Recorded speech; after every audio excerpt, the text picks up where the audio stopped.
안녕하세요, 목사님.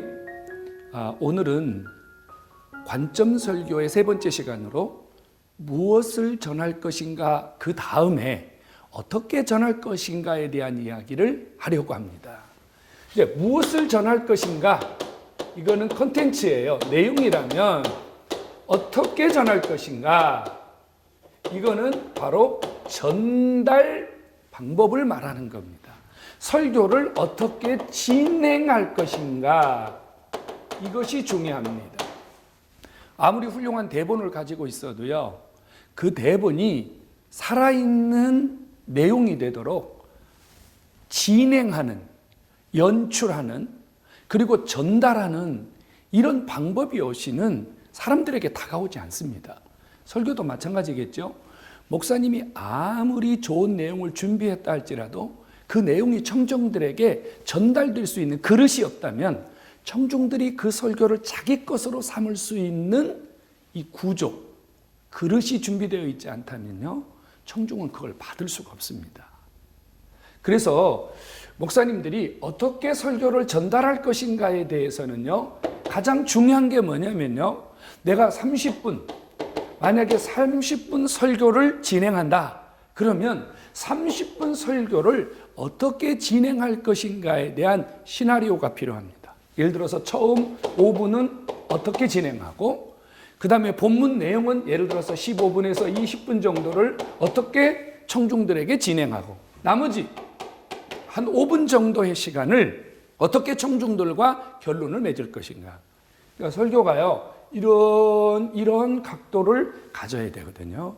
진입하는 과정, 설교의 클라이막스, 청중들이 이 설교를 통해서 어떻게 자신의 삶과 연결시킬 것인가, 그리고 계속해서 청중들이 이 설교를 가지고 살아갈 수 있는 여지를 남겨주셔야 되거든요. 이런 시나리오가 필요합니다. 시나리오. 그러면 이 시나리오는 그냥 작성되는 게 아니거든요. 설교자 속에 뭐가 들어있어야 되냐면요, 논리적인 구조가 들어있어야 됩니다. 논리적 구조. 설교를 진행하기 위한 논리적 구조가 있어야 됩니다. 일반적으로 이제 많은 목사님들은 서론, 본론, 결론, 그죠? 서론, 본론, 그 다음에 결론. 이래서 본론에서는 첫 번째, 두 번째, 세 번째, 일반적으로 이런 대지 형태의 설교를 많이 하시죠. 그런데 이건 관점이 되게 많아요. 지난 시간에도 잠깐 말씀드렸습니다만, 한편 설교에서 관점이 많으면 많을수록 설교가 받아들여지고 청중들에게 집중되는 것은 굉장히 어렵습니다. 하나, 둘, 세 개를 전하실 것이 아니라 하나씩 전하시는 것이 훨씬 더 효과적이라고 생각합니다. 그리고 이제 이 직선 논리거든요. 이 직선 논리의 형태는 이제 그 설교의 전달 방식보다는 보통은 이제 레포트 혹은 보고 형식의 기법입니다. 그래서 이렇게 청중들과 함께 교감을 나누면서 소통을 하면서 설교가 진행되는 데 있어서는 조금 이 직선 논리는 좀 불편한 부분이 좀 많이 있습니다. 왜 그러냐면, 설교자가 일방적으로 설교를 하는, 청중의 상태를 고려하지 않고 그냥 일방적으로 뭔가를 쏟아붓는 이런 형식이기 때문입니다. 이 관점 설교는요, 목사님들이 분명한 논리적인 구조를 가지고 청중들이 설교가 들리는 이 관점 설교를 목사님들에게 섬기고 있습니다. 자, 우리가 이 논리적인 구조를 가지게 되면요, 제일 중요한 게 뭐냐면요, 설교를 작성할 수 있게 된다는 거죠. 설교 작성하는 게 굉장히 힘들잖아요. 목사님만의 설교, 다른 사람의 설교를 의존하지 않고 나만의 독특한, 나만의 은사와 달란트를 가진 설교를 만들어내려면 논리적인 구조를 가지지 않으면요, 불가능합니다. 설교를 작성할 수 있게 됩니다.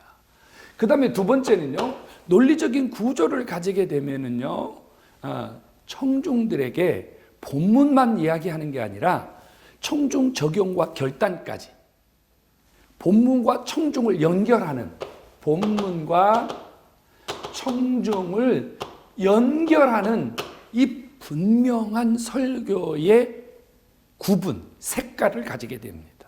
그러니까 논리라고 하는 것은 본문을 가지고 청중들이 받아들이도록 설득하는 겁니다. 그래서 이 논리적인 구조를 가지게 되면요, 설교가 들리게 됩니다.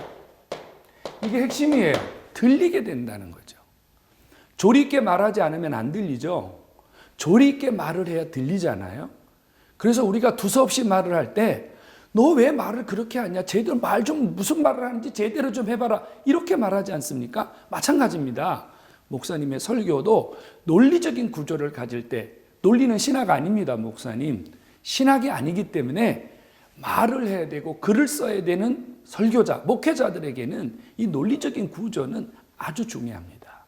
CPS 관점 설교는 우리 목사님들이 어떻게 설교를 전달할 것인가에 대하여 분명한 논리적인 구조를 가지고 설교를 만들고 설교를 전달하는 구체적인 섬김을 하고 있습니다. CPS 설교학교와 함께 목사님들의 설교를 한 번 더 업그레이드 시키는 이런 좋은 기회가 되기를 간절히 소원합니다.